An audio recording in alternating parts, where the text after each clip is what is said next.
Miss Cheyenne Bryant having this trademark for Dr. Bryant does not give her a legal reason to use the trademark in the way that she's using it. Who told y'all that? Get in here. If you don't know me, I'm a licensed attorney, been licensed almost 9 years in Indiana and Illinois, both state and federal. I will show my credentials at the end of this video, but let's break this story down. There's a lot going on, so I have some notes. Miss Cheyenne Bryant has a trademark, this trademark here. She received it December 18, 2017. If you guys look at this trademark, as you see, she have a trademark for coaching workshops and seminars, educational and entertainment services, namely motivational speaking, life coaching, as well as group coaching. Getting a trademark is not the problem for Dr. Bryant. That's not her issue. But the way she's using it is certainly an issue. The problem with getting a trademark is it is extremely easy to get a trademark, but can you defend your trademark? To get a trademark, all it takes is for you to pay $2,500 to $3,000, file a trademark, and you can get a trademark. The USPTO office does not police trademarks. And what that means is if there is not a person that opposes your application and or files for a cancellation of your trademark, you can have a trademark for pretty much anything. They're not checking to see if your use of the trademark is legit, deceptive, real, fraudulent. I can literally file a trademark for your brand name, and unless you oppose that application or challenge it via a cancellation, I will own the rights to your trademark. That's very important, because just because Miss Cheyenne Bryant has a trademark for Dr. Bryant does not mean that the USPTO have stamped her use as being legal or give her a legal reason to use it. Okay? Now, as an attorney, I have to be very careful with my words. The way that attorneys are very careful with our words is we do not talk from our hips. We pull out the statutes. So I want to direct you guys' attention to the statute. For those with critical thinking skills, you can read along with me. The Layman Act is what controls trademarks, okay? If you go to section 15 USC 1052, you will see that it governs cancellations of trademarks at any time. Paragraph A prohibits deceptive trademarks from being registered on the principal or the supplemental register. This is really important, guys. Let's break this down further. Getting a trademark, I told you, was easy, but you have to be able to defend your trademark. Similar to, you have to be able to defend your dissertation in order to get a PhD. So, easy part is getting a trademark, but her attorney should have told her, if you intend to keep this trademark forever, there's a possibility that someone may cancel your mark. So you want to make sure that your mark is one strong and that you're using it appropriately, so that way you would be able to defend yourself. And I believe, based on the facts and the evidence that's out in the public record at this time, it would be very hard for Miss Cheyenne Bryant to defend her trademark unless, in fact, she does have licensed credentials, okay?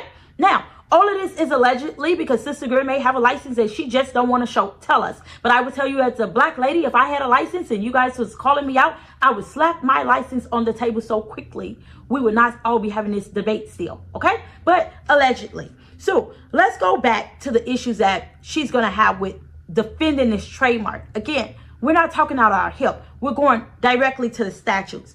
If you go to 1064, I'm going to place it here so you guys can read along with me.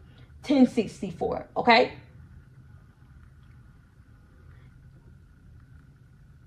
At any time, if the registered mark is deceptive, right, it can be canceled. When I say deceptive, what do I mean? Anytime you use a trademark that leads the public to believe that you are licensed, you're going to run into an issue because it's now deceptive. What the USPTO is going to weigh is, did consumers believe you to be a licensed professional? And I think with the clips I'm going to show you, one can make an argument that consumers did believe that she was Dr. Bryant. And when I say doctor, I'm referring to a licensed doctor, okay? If you look at the clip here that she had with Nick Cannon, 336,000 views at the time that I'm recording this. Nick Cannon refers to her as a therapist. They talk about counseling. Miss Cheyenne Bryant talks about watch her sessions. Listen to this clip. 17 years in her profession as a therapist. And if you watch the next clip, this is Miss Cheyenne Bryant stating in her defense of whether or not she's a doctor or not. You guys saw her sessions public. You can watch her sessions. It's very simple. I went to a school, Argos University. She did another interview when she referred to the sessions. She referred it to B. Simone and Nick Cannon. So let's highlight B. Simone's session that she did.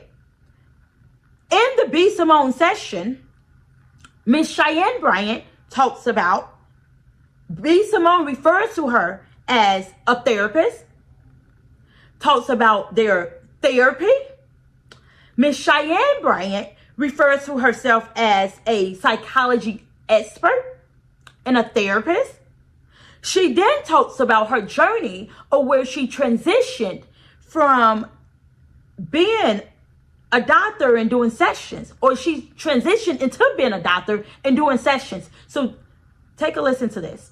Started off as a marriage, family, and child therapist, transitioned into a doctor, into private practice. Here's another one. This one is from a client that did a session with her, in tears, crying. Guys, I was not going to say anything. I decided to make this video after watching this client here. 2 suicide attempts.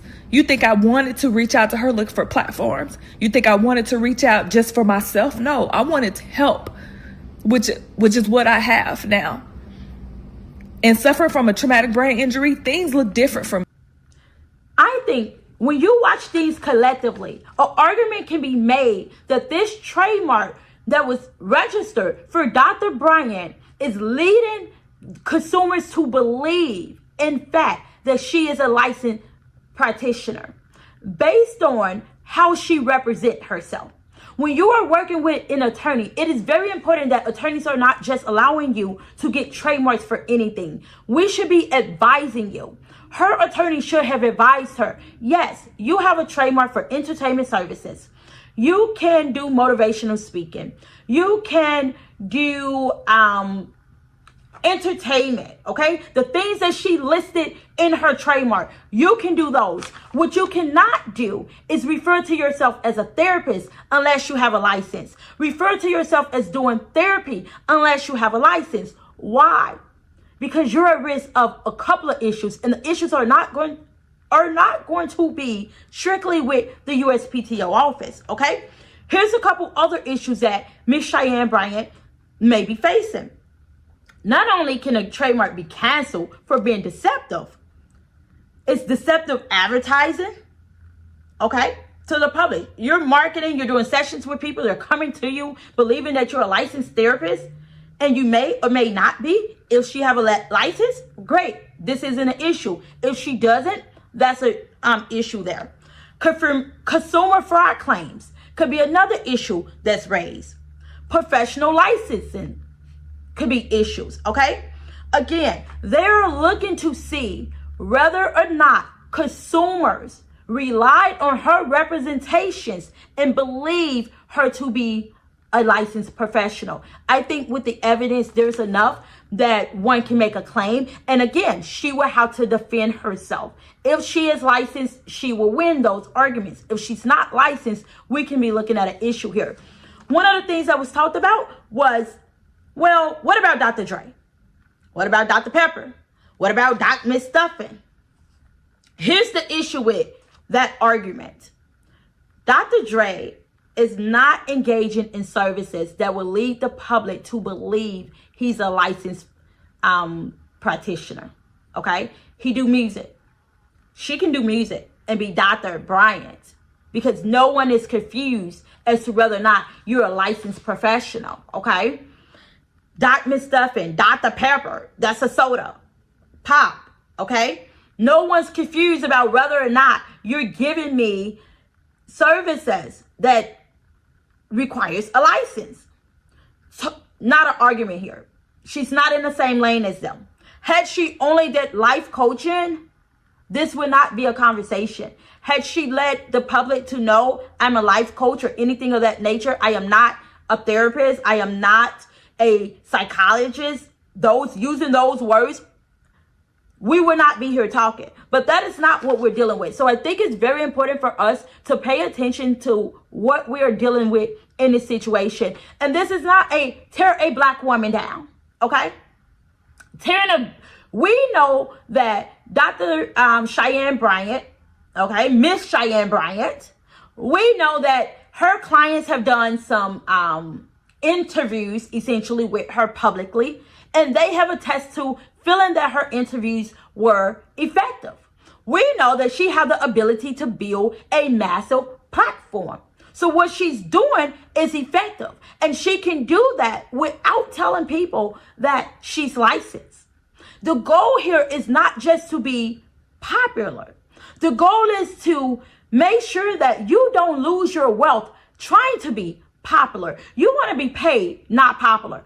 That's what this is about. My recommendation, if Miss Cheyenne Bryant is not licensed, to surrender her trademark. That would be the right thing to do. Surrender the trademark. If not, you're at risk of someone filing a cancellation against your trademark, and you are going to have to defend that trademark. Yes, I said going to have to. I'm not in court. When I'm in court, then I'll use all my proper language, all of that. I hope this video was helpful. Again, using doctor in the manner that Miss Cheyenne Bryant is using doctor is not legal. Having a trademark application is not legal. And that is the issue with just filing a trademark. Not only do I file trademarks, I also defend trademarks as well. And as promised, here's my credentials. Illinois, Indiana, I'm licensed, both state and federal. I hope this video was helpful.